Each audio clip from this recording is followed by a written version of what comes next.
Olá. Examinando ainda o capítulo 5 do Evangelho segundo o Espiritismo, Bem-aventurados os aflitos, hoje nós vamos examinar as causas anteriores das aflições. Allan Kardec ele faz uma argumentação bastante extensa e interessante nesse item, causas anteriores das aflições. Então eu coloquei algumas frases que estão disponíveis na descrição do vídeo, na parte de baixo. Quem quiser acompanhar é só acessar ali na parte de baixo, na descrição. As frases estão ali à disposição. A primeira frase, ao iniciar a análise do tema causas anteriores das aflições, aflições que foram causadas por atos praticados em outras encarnações, em situações anteriores a esta.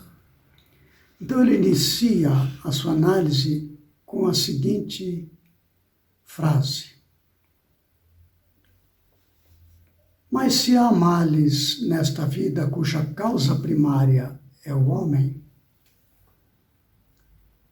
outros há também aos quais, pelo menos na aparência, ele é completamente estranho e que parecem atingi-lo como por fatalidade. Dá para se observar claramente que o Allan Kardec coloca determinado tipo de tribulação que parece ser uma injustiça de Deus. Por quê?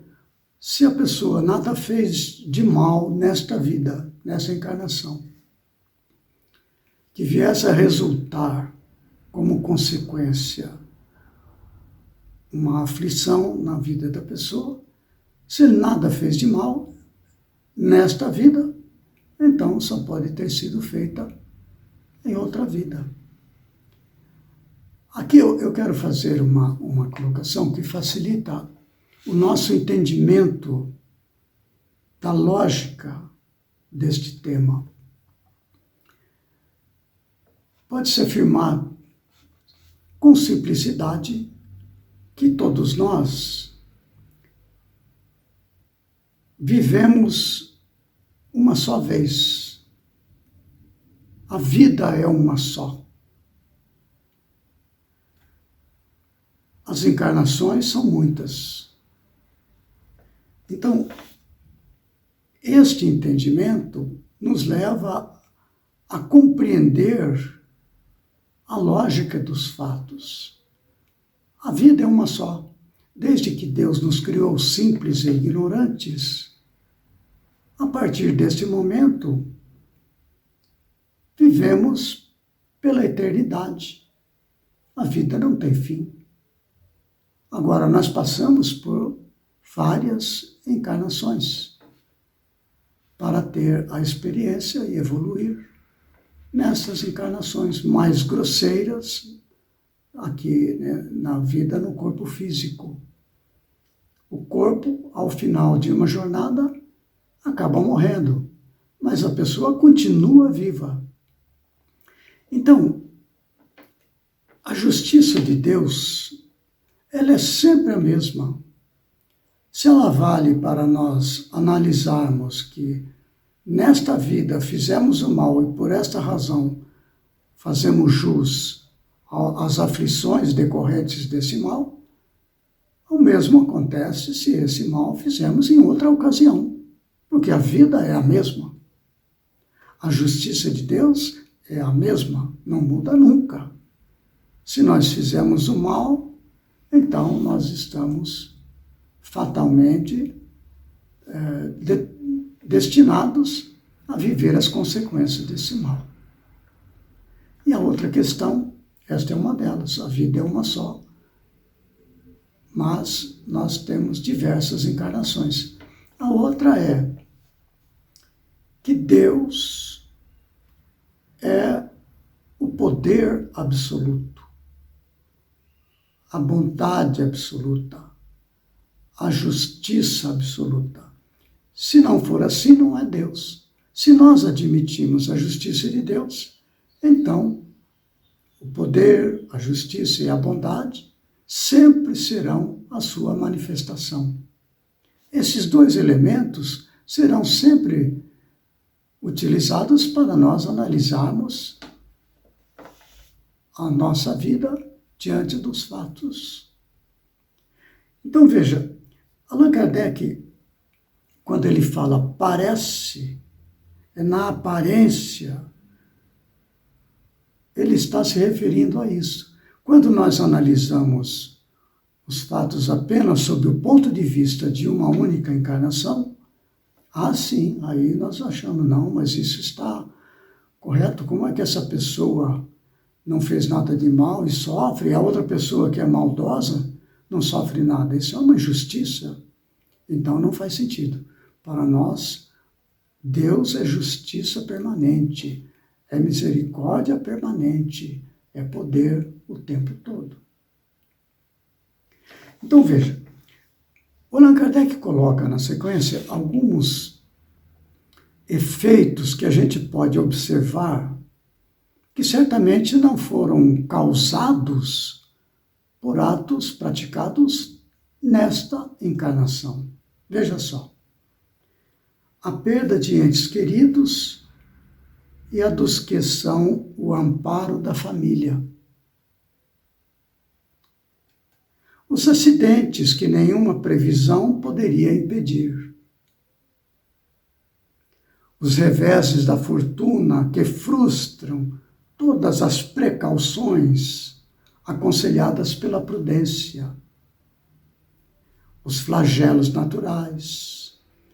As enfermidades de nascença, sobretudo as que tiram a tantos infelizes os meios de ganhar a vida pelo trabalho, as deformidades, a idiotia, o cretinismo, etc. Crianças que morrem em tenra idade e da vida só conheceram sofrimentos. Então são essas situações que Kardec nos traz para a gente meditar. Por que é assim? Será que para uns Deus estabelece um roteiro de alegrias, de felicidade e de saúde, para outros somente sofrimento? Que justiça é essa? Então só é possível nós compreendermos, partindo do princípio que Deus é justo, há uma causa justa para tudo o que nos acontece. Jesus asseverou que não cai uma folha de árvore ou um fio de cabelo das nossas cabeças que não seja da vontade de Deus. Esse é o ponto, né?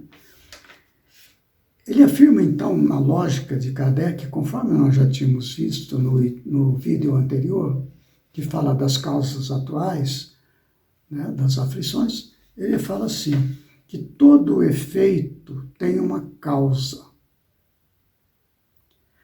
Tais misérias são efeitos que hão de ter uma causa. E desde que se admita um Deus justo, essa causa também há de ser justa. Esses raciocínios que são colocados com tanta ênfase no Evangelho segundo o Espiritismo ao tratar das aflições, são elementos de raciocínio para nós. Porque uma vez que nós venhamos a compreender a justiça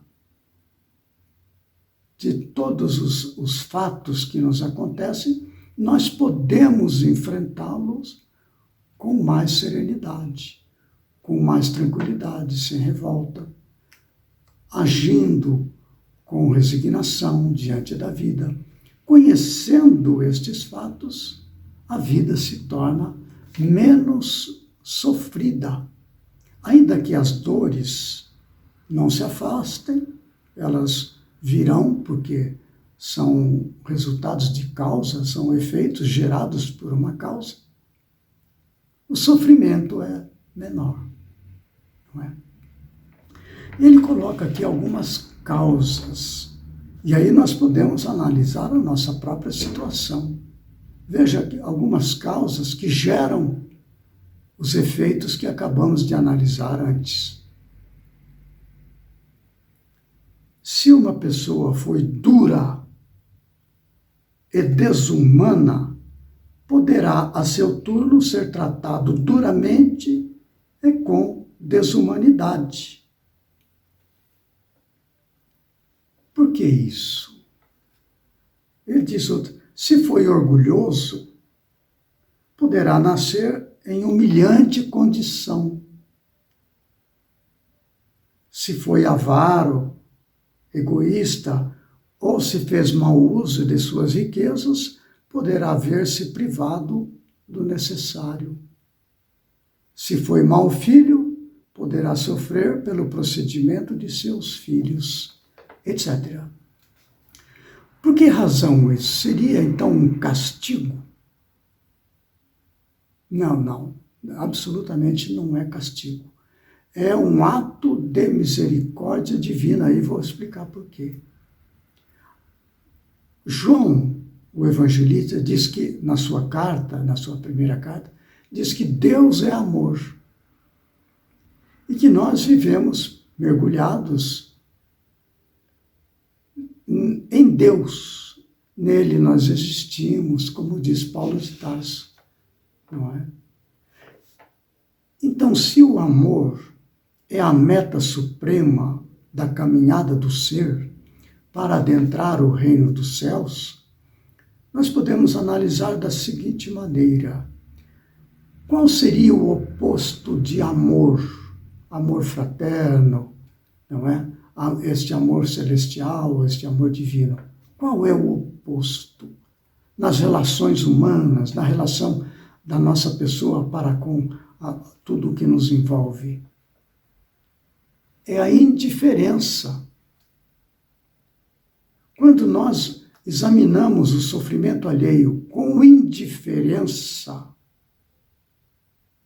para com a dor do próximo, porque Jesus asseverou que devemos amar a Deus sobre todas as coisas e ao próximo como a nós mesmos. Se eu me movo com indiferença diante dos sofrimentos, das necessidades à minha volta, eu estou longe do amor. É preciso, então, corrigir essa distorção do nosso ser, a indiferença. Então, aí nós retomamos essas causas citadas e ver se, ao vivenciar a experiência que para nossos olhos é indiferente, ao vivenciar aquela experiência, nós teremos um referencial pessoal. Nós conheceremos o problema do outro.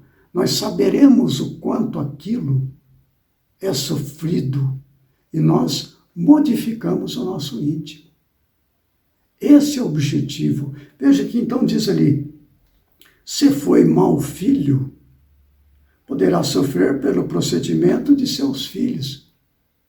Então você vive o oposto daquilo que você ainda cultiva, de indiferença para com seus pais, de indiferença para com os esforços dos seus parentes, dos seus amigos, dos seus vizinhos, seus colegas de trabalho, a indiferença para a sorte dos demais.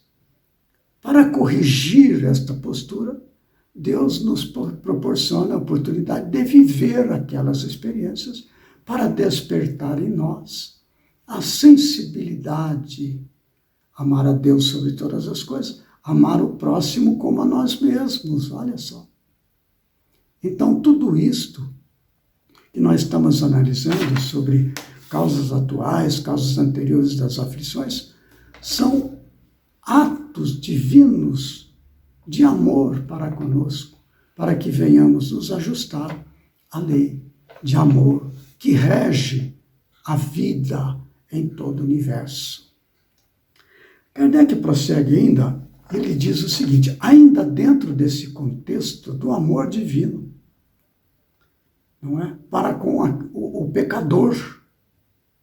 Jesus, até quando ele faz a sua oração, lá no capítulo 17 do Evangelho de João, ele faz uma oração a Deus em favor dos seus discípulos. Ele está prestes a ser aprisionado e ser levado àquela situação da crucificação. Então, aquele último encontro, ainda no cenáculo, numa das falas de Jesus para com Deus não quero que os tires do mundo, mas que os livres do mal. Olha a conotação. As dores continuarão. Não quero que os tires do mundo, das experiências do mundo, onde há muito sofrimento, mas quero que os livre do mal. A indiferença gera todo tipo de mal. Então, quando você vê esta sequência que Kardec coloca, são descrições do amor divino para com cada um de nós. Então, veja, as tribulações podem ser impostas a espíritos endurecidos ou extremamente ignorantes, para levá-los a fazer uma escolha com conhecimento de causa. Isso é, para despertar a sensibilidade, a piedade no coração da pessoa.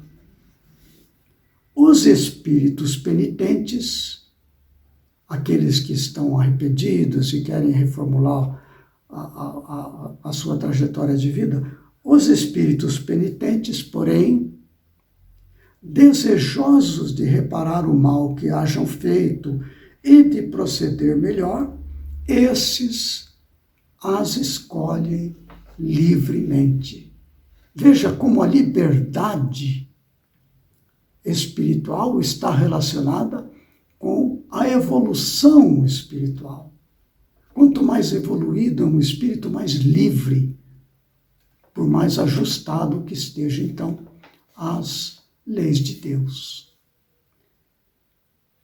E ele fala ainda mais uma frase: não há crer, no entanto, que todo sofrimento suportado neste mundo denote a existência de uma determinada falta. Muitas vezes são simples provas buscadas pelo espírito para concluir a sua depuração e ativar o seu progresso. Então, nós temos essas duas situações onde, ao observar situações de aflição, seja em nós ou seja em outro, nós podemos analisar ou esta pessoa está passando por expiação de males praticados nesta vida ou em anterior, ou de provas onde a pessoa é submetida para consolidar o seu progresso espiritual acerca daquele desafio para fazer a escolha, provas ou expiações. Toda expiação é também uma prova, mas nem toda prova é uma expiação.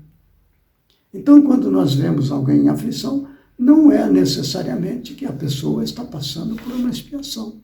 Como que a gente identifica? Geralmente, as pessoas que estão sujeitas ou passando por tribulações provenientes, não é, de mal praticado, que, portanto,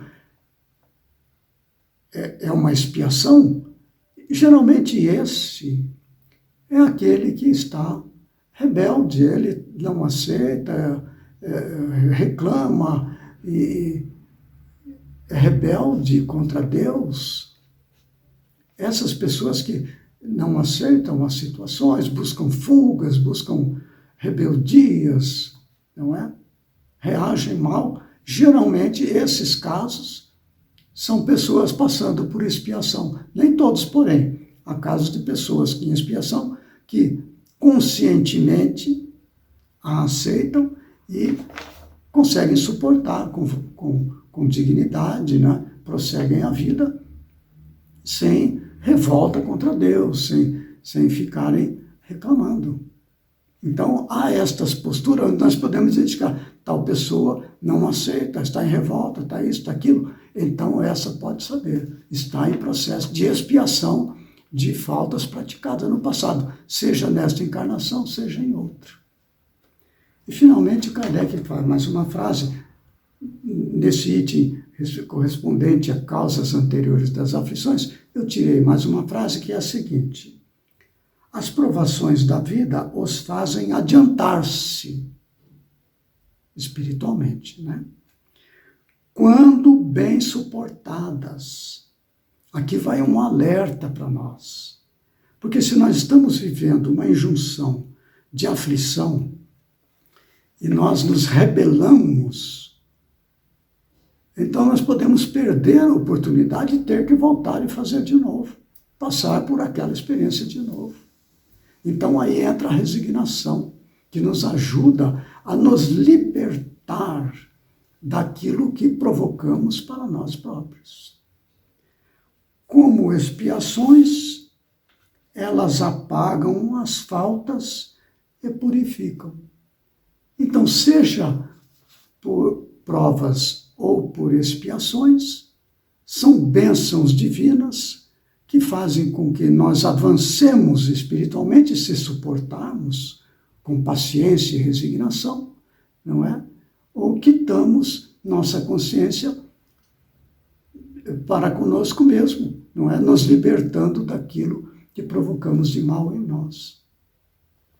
Então ficam essas reflexões a respeito de causas anteriores das aflições, e nós podemos ter em mente sempre que tais enfrentamentos que geram aflições são sempre bênçãos divinas. E para nós nos cabe, compreendendo a misericórdia de Deus para nos libertar, nos fortalecer e levar adiante as nossas tribulações, sem rebeldia, com resignação, com paciência e vivendo naturalmente, procurando fazer o bem em todas as circunstâncias. No próximo vídeo nós daremos prosseguimento a este capítulo, comentando sobre motivos de resignação e esquecimento do passado. São dois assuntos extremamente relacionados com as aflições. O esquecimento do passado, não é? E os motivos de resignação. Então, até o próximo vídeo, se Deus quiser.